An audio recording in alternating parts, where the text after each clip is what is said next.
എന്നാ ആ ചേട്ടൻ ചിരിക്കാം ക്യാമറ. അതെങ്ങനെ ചിരിച്ചേ? ആ ചിരി അടിപൊളിയായിട്ട് കിടപ്പുണ്ട് ഇപ്പോഴും.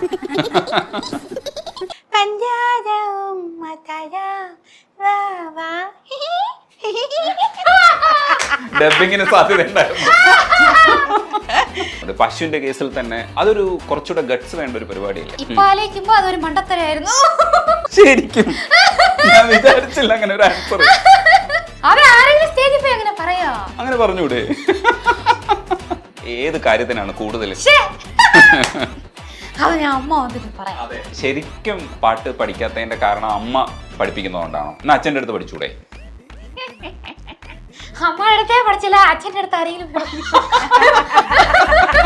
ഞങ്ങൾ തോറ്റുപോയ ഒരേ ആളാണ് ഇദ്ദേഹം. എടി രജനീഷ് വരുന്നുണ്ട്. രജനീഷ് വരുന്നുണ്ട്. ഈ പെണ്ണിനെ കൂടെ ഇന്റർവ്യൂ എടുത്താൽ നമ്മൾ കൊള്ളമാവും. ചെറവൊക്കെ അറിയുള്ളൂ. മലയാളത്തിൽ അതെങ്ങനെ നിനക്കറിയാം? പട്ടി അയ്യാ പറയണ്ട. അമ്മേനെ വഴക്കുറയും ചെറിയ വയസ്സിലെ.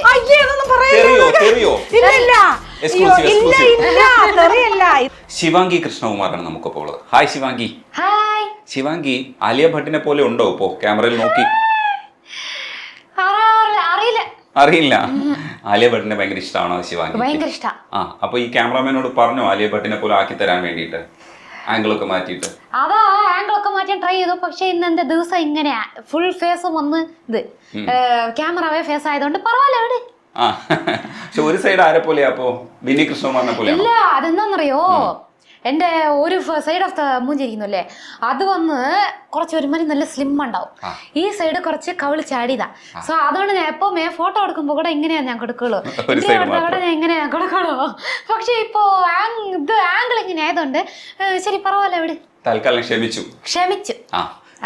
ക്ഷമിച്ചെങ്കിലും ശിവാംഗി ഇപ്പൊ ശിവാംഗി സ്റ്റാർ ആകുന്നത് എ.ആർ. റഹ്മാൻ സാറിന്റെ പാട്ട് പാടിയത് കൂടെ കൊണ്ട് ഭയങ്കരമായിട്ട് ശ്രദ്ധിക്കപ്പെടുന്നുണ്ട്. ഇപ്പൊ ശ്വേത ഇവിടെ പാടിയ പാട്ട് അവിടെ വന്ന് മലയാളത്തിൽ പാടാൻ കഴിയുന്നു എന്ന് പറയുമ്പോൾ ഭയങ്കര ഒരു സന്തോഷം. എന്താന്ന് വെച്ചാൽ നിങ്ങൾ രണ്ടുപേരും ബിന്നി കൃഷ്ണനുമായിട്ടൊരു കണക്ഷൻ ഉണ്ട്, എ.ആർ. റഹ്മാൻ സാറുമായിട്ടൊരു കണക്ഷൻ വന്നു. അപ്പൊ ഭയങ്കര രസമുള്ള ഒരു പരിപാടിയല്ലേ അത്?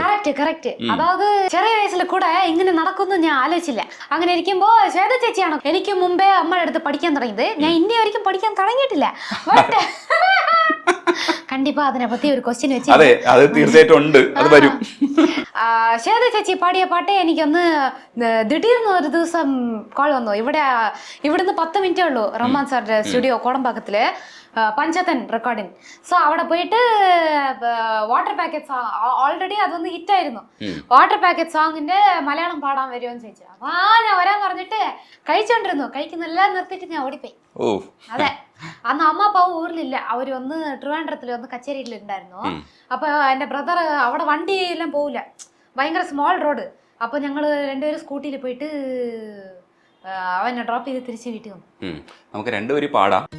നീ അടുത്ത് വരുന്നോലപ്പട്ടമായി ചുമ്മാ നടക്കും മധുര കട്ടിയാലുയിരിൽ പതിച്ചു വെച്ചോന അലിയാലുവ പോലെ പുഞ്ചിരിച്ചോന മനസ്സാൽ എനിക്ക് ഒരു പഞ്ഞി മിഠായ, ആഹാ പഞ്ഞി മിഠായ, അയ്യോ പഞ്ഞി മിഠായ, സോജാവാ മടിത്തടത്തിൽ രാവിലെ വെളിച്ചാഞ്ച് ചുമ്മാ ചാടാതെ കരിമിഴിയെ വാട്ടർ പാക്കറ്റ് കണ്ണ് ഈ കാട്ടുമുളക് പോലെ ഞാൻ എരിവറിഞ്ഞ നെഞ്ച് ഈ മനസ്സ് കൊളുത്തി എന്നെ നീ മീനെ പോലെ റാഞ്ചി. അടിപൊളി. ഇത് ധനുഷ് ശരിക്കും അമ്മയുടെ ശിഷ്യനാണെന്നുള്ളത് ഞാൻ ഇന്നലെയാണ് മനസ്സിലാക്കിയത്. Thank you. അത് അടിപൊളിയല്ലേ? അതെ. അപ്പൊ എത്ര കണക്ഷൻ ആണ് വരുന്നത് ഈ ഒരു പടത്തില്? എല്ലാമേ അമ്മ റിലേറ്റഡ് ആയിട്ട് വരുന്നു. ഓമനെ കുഞ്ഞേ നിന്നെ, ആ പാട്ട് ഓർമ്മയുണ്ടോ ശരിക്കും പാടിയതിനെ കുറിച്ച്? ജയചന്ദ്രൻ സാറിന്റെ ആദ്യത്തെ പാട്ടാണ് ശിവാംഗിയുടെ. ഓർമ്മയുണ്ട്. എനിക്കെന്തോ ഓർമ്മയുണ്ടെന്നാ ഒരു മാതിരി ഞാൻ വീട്ടിലേതോ ചെയ്തോണ്ടിരുന്നു. എന്നെ ദിടീർന്ന് എവിടെയോ കടത്തി കൊണ്ടുപോയി ഒരു സ്റ്റുഡിയോയിൽ നിർത്തിയിട്ട് മൈക്ക് മുன்னாடி നിൽക്കാൻ വയ്ക്കുന്നു. പാടുന്ന് പറയുന്നു, പാടാൻ വരുന്നില്ല. എന്നിട്ട് എന്തായിരുന്നാ ഐ തിങ്ക് അങ്ങനെ റാൻഡമാ റെക്കോർഡ് ബട്ടൺ സ്റ്റാർട്ട് ചെയ്തിട്ട് നോക്കിയാ ആ ലൈന് പഞ്ചാര ഉമ്മ തരാൻ വാ അത് അത് പുറകിൽ അപ്പാവും അമ്മാവും നിന്നോണ്ടിരുന്നു. നിന്നിട്ട് പാട് പാട് പാടുന്നു. എനിക്കെന്ന് പറഞ്ഞാൽ ഞാൻ ഏതോ ചെയ്തോണ്ടിരുന്നു. ദിടീർന്ന് എന്നെ ഒരു സ്റ്റുഡിയോയിൽ നിൽക്കുക വെച്ചിട്ട് പാടുന്ന അത്. എന്നിട്ട് അത് വേറെ അങ്ങനെ പാടിയിട്ട് കുറച്ചേരം നിന്നിട്ട് പാത്താ ദിടീർന്ന് ഇക്കിളി മുട്ടി അമ്മ. എന്നിട്ട് നോക്കിയാ ചിരിച്ചു. എന്നിട്ട് റെക്കോർഡിങ് ഓവർ, വീട്ടിൽ വന്നു. അതെങ്ങനെ ചിരിച്ചേ? ആ ചിരി അടിപൊളിയായിട്ട് കിടപ്പുണ്ട് ഇപ്പോഴും. ചിരി ഓർമ്മയുണ്ടോ? ചിരി ഓർമ്മയുണ്ട്. ഇപ്പൊ കൂടെ റീസെന്റ് റീലിൽ വന്നു. അതിക്കളി മുട്ടിയാ ചിരി ഇനിയും വരും. ഇമിറ്റേറ്റ് ചെയ്യാൻ പറ്റുമോ ആ ചിരി? ശിവാംഗിക്ക് തന്നെ അത് അനുകരിക്കാൻ പറ്റുമോ? ആഹാ, അത് ഒരുമാതിരി ഫേക്ക് ആയിട്ടുണ്ടാവും. ഭയങ്കര ജെനുവിനാണ് ശിവാംഗി എന്നുള്ളത് എനിക്കറിയാം. അപ്പൊ ദേഷ്യം വരുമ്പോ ഈ ജെനുവിനിറ്റി എങ്ങനെ കാണിക്കും? ഇന്നലെ നൈറ്റ് എന്റെ വീട്ടിൽ വന്നിട്ട് എല്ലാ ഇൻഫർമേഷനും എടുത്തിട്ട് പോയി. ശരി, അതാവത് ഈ രജനീഷ് ചേട്ടൻ വന്ന് എൻ്റെ വീട്ടിൽ വന്ന് നൈറ്റ് വന്ന് വീട് നോക്കാന്ന് പറഞ്ഞിട്ട് എന്നെ പറ്റി ഇൻഫർമേഷൻ എല്ലാം വന്ന് എൻ്റെ വയലിൽ നിന്ന് എടുത്തിട്ട് പോയിട്ട് ഇപ്പൊ അത് ഇന്റർവ്യൂവിൽ എടുത്ത് ചോദിക്കാം. ശരി, ഫൈൻ. എന്താന്നാ ഇപ്പൊ ഇങ്ങനെ ചിരി സംസാരിക്കല്ലേ, അതേമാതിരി ദേഷ്യം വന്നാന്ന് വെച്ചോ, ഈ വീട് രണ്ടായിപ്പോ. അപ്പൊ ഇവർക്ക് ഇങ്ങനെ നിന്ന് വിറയ്ക്കും. അല്ല, എന്താന്നറിയോ, എനിക്കൊരു വീക്ക് പോയിന്റ് ഉണ്ട്. ആ വീക്ക് പോയിന്റ് വെച്ച് എന്നെ ട്രിഗർ ചെയ്താൽ ഞാൻ അവരെ മോളിൽ ഏറി ചവിട്ടി എന്നിട്ട് ഞാൻ വെളി പോകും. ഞാൻ ബിഗ് ബോസിൽ പോയാൽ എന്റെ പേര് കണ്ടിപ്പാ മോശമാവും. അതുകൊണ്ട് ബിഗ് ബോസിൽ പോകണ്ട. ഇന്നലെ ഞാൻ ചോദിക്കുന്ന സമയത്ത് എന്നെ ശിവാംഗി പറഞ്ഞു, ഈ ദേഷ്യം കൺട്രോൾ ചെയ്യേണ്ടതില്ല, അപ്പൊ മറ്റുള്ളവർക്ക് വിഷമാവൂലേ, അത് ഹാംഫുൾ ആവൂലേ, അങ്ങനെ ചിന്തിക്കൂലേ? അത് ആരുടെ അടുത്ത് ദേഷ്യം കാണിക്കണമെന്നുണ്ട്. ഇപ്പൊ ആരോ വഴിയിൽ റോട്ടിൽ പോകുന്ന പറവല്ല, അവര് എന്ത് പറഞ്ഞാൽ നമുക്കെന്താ, എന്തിനാ അവർക്കും നമുക്ക് സംബന്ധമല്ല. ഇപ്പൊ നമ്മുടെ സ്വന്തം അമ്മപ്പ നമ്മൾ ഒരുമാതിരി പറഞ്ഞാൽ നോക്കോ വരൂല്ലേ? നമ്മുടെ സ്വന്തം റിലേറ്റീവ്സ് അവര് അമ്മപ്പ ആയതുകൊണ്ട് നമ്മൾ എന്ത് പറഞ്ഞാലും അത് മനസ്സിലെടുക്കൂല. സോ അതുകൊണ്ട് അങ്ങനെ നമ്മാണ് പറഞ്ഞ, എനിക്കറിയില്ല അവര് മനസ്സിലെടുത്തിട്ടുണ്ടായില്ല. സോ അതുകൊണ്ട് പ്രശ്നമില്ല.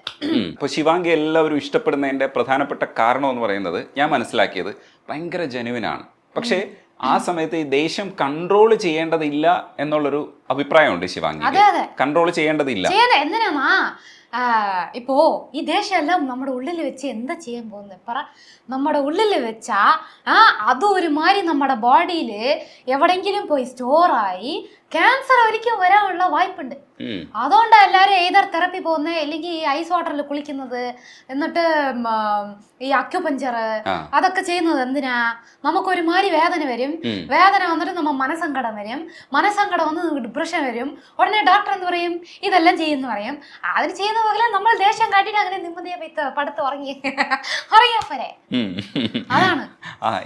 അതും അമ്മപ്പായതുകൊണ്ട് ഓക്കെ ഫൈന്. തമിഴിലെ എന്റെ ഫ്രണ്ട്സോ ആരെടുത്തും നല്ല വാക്ക് ഉപയോഗിച്ച് ഞാൻ ദേഷ്യപ്പെടും. അതെ, അതപ്പം മുന്നും പിന്നൊന്നും നോക്കൂല. അപ്പൊ ദേഷ്യപ്പെടും. ഞാൻ ദേഷ്യപ്പെടുന്നത് ന്യായമായ വിഷയമായിരിക്കും. ഞാൻ ചുമ്മാ ദേഷ്യപ്പെടില്ല. ആക്ച്വലി ഞാൻ ഷോർട്ട് ടെമ്പേർഡ് ആയിരുന്നു, ഇപ്പൊ ഇല്ല. എന്തെങ്കിലും റീസൺ ഉണ്ടെങ്കിൽ ആവും. അപ്പൊ എന്റെ മോള് എന്ന് ആ ചേട്ടൻ ചിരിക്കാം.